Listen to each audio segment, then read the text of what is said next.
Hola, buenas compañeros, profesor, un gusto de nuevo. En esta oportunidad les voy a conversar un poquito acerca de el análisis del monólogo de Franco Escamilla, El payaso.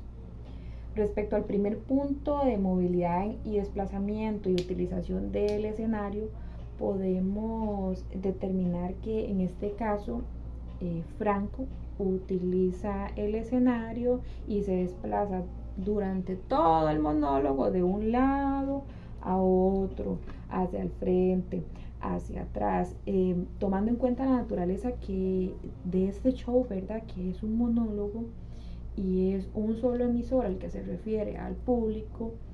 Es muy importante la movilidad porque no es lo mismo, ¿verdad? Que se sentara ahí y quieto como una momia y duerma a su público.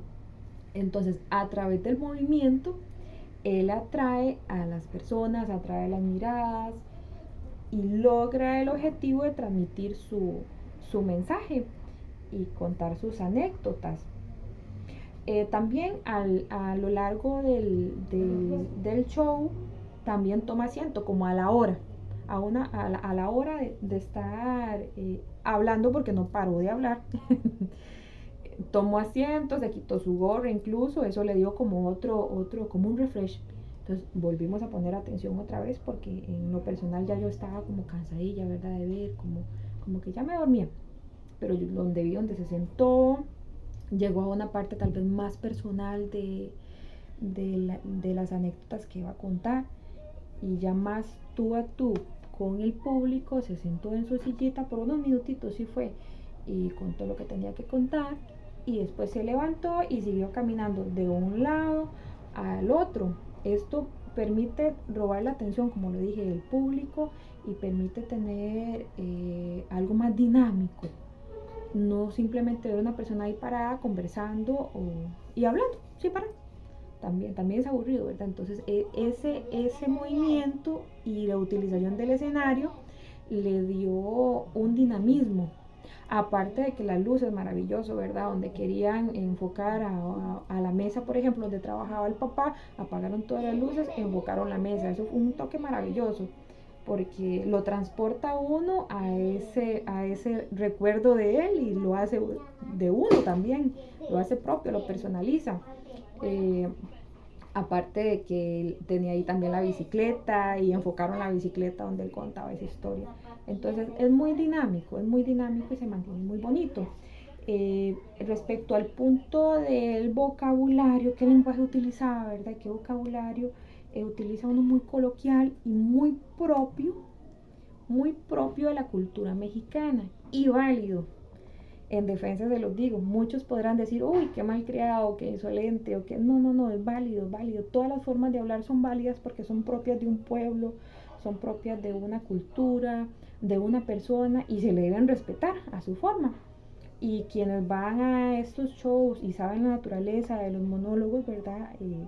También tiene que permitirse uno escuchar ciertas cosas y no tomarlo de una forma ofensiva porque también es el público el que decide asistir ahí y si decide asistir es porque lo divierte y porque quieren escucharlo, ¿verdad? Ya una persona tal vez muy sensible sí tal vez podrá resistirse de asistir, pero a su defensa eh, indico y defiendo la posición de que es algo muy propio, muy cultural y es válido, es muy válido. Frases que se utilizan mucho, no seas payaso, que lo marcaron a él durante su infancia por parte de su padre. De hecho, que aún así nombró el, el, el show, ¿verdad? El monólogo de esa forma, porque a él lo marcó. Fue payaso desde niño y lo seguiría haciendo, ¿verdad? Y además de que otra expresión muy utilizada para enfatizar lo que quieran decir en una frase, por ejemplo, indican la frase o no mames, tal cosa, refuerzan. Ese no mames se utiliza para no inventes, no te creo, en verdad. Se puede utilizar. Otra, su chingada madre. ¿Cómo lo utiliza? Y refuerza frases que ellos quieren indicar y la refuerzan además con estas palabras que en muchos, como le digo, pues se podrían considerar groserías, pero en realidad es propio de ellos y es válido. Y además, a utilizar un lenguaje más coloquial, siento que logra una intimar con el público y logra hacerlo más aceptable, más comprendible. Tal vez no va a ser lo mismo escucharlo con otro tipo de lenguaje. Y es bonito y es bonito ver y disfrutar parte de esa cultura, ¿verdad?, mexicana, y cada cultura tiene su propia forma de nombrar las cosas, y como le digo, es válida, y con eso logra que el público se muere de risa, y las ironías que utiliza lo mantienen también atrapado, y no para uno de reír. En realidad yo lo disfruté mucho y no paré de reírme, y por un momento se me olvidaba que estaba haciendo una tarea y yo, estoy haciendo la tarea, necesito concentrarme, ¿verdad? En los puntos que nos indicaron para poder recopilarlos y hacer el análisis. Ahora les voy a conversar acerca de la entonación de la voz que utiliza y para qué lo hace. Cuando él empieza el monólogo, lo empieza como de una voz como más normal, un tono aceptable de voz, y cuando él quiere enfatizar una idea o transmitirnos un sentimiento, alza su tono de voz, o al contrario, cuando quiere referirse a algo tal vez más íntimo, más triste de la historia, baja su tono de voz. Esos cambios así, y de tristeza a contar un chiste y lograr la risa del público, lo lleva en esa montaña rusa de sentimientos, de estar de tristeza a estar riéndonos, y hasta que nos duelen aquí las quijadas de reírnos de lo que escuchamos. El tono transmite mucho. No es lo mismo verlo a él y escucharlo hablando de una forma más seria, con esa voz, o las imitaciones, ¿cierto?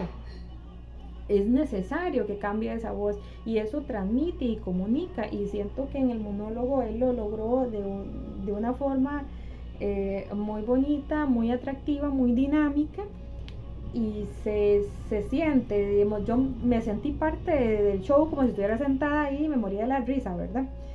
Creó un ambiente muy agradable con el público, contando sus historias.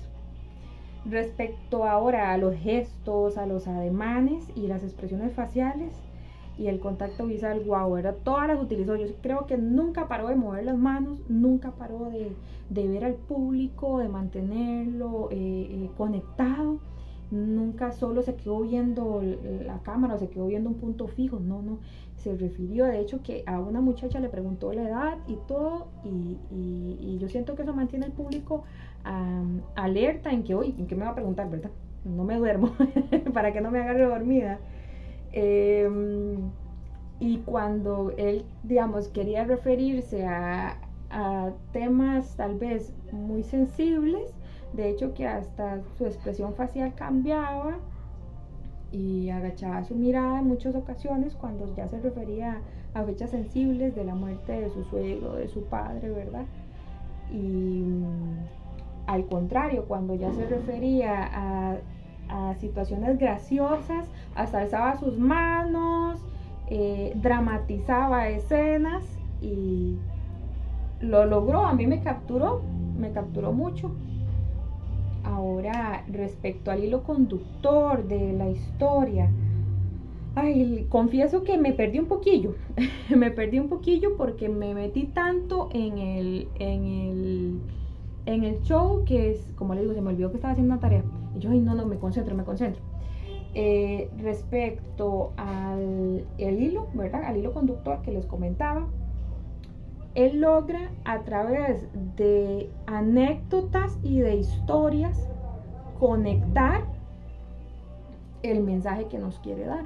Entonces, de una forma narrativa, yo siento que lo logra. Cuenta su historia de niño, de adolescente, esas vivencias, y a través de, como le digo, de los gestos, del tono de voz, del desplazamiento, de la dramatización que hace, lo logra meter a uno ahí, Y eso es mágico y qué bonito lograr uno ese punto de comunicación, porque si uno se pone a analizar es solamente él y el público y muchas personas, y logró la atención de ellas y logró transmitir su mensaje. Y cómo mantener esas historias durante 2 horas, wow. Es de admirar y qué bonito poder lograr un nivel de comunicación así.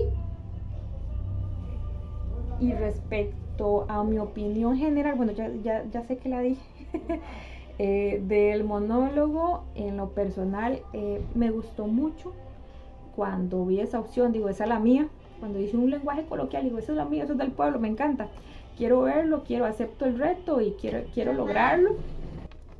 Como les comentaba, y mi opinión respecto al monólogo, me pareció muy acertado, muy sentimental, muy íntimo.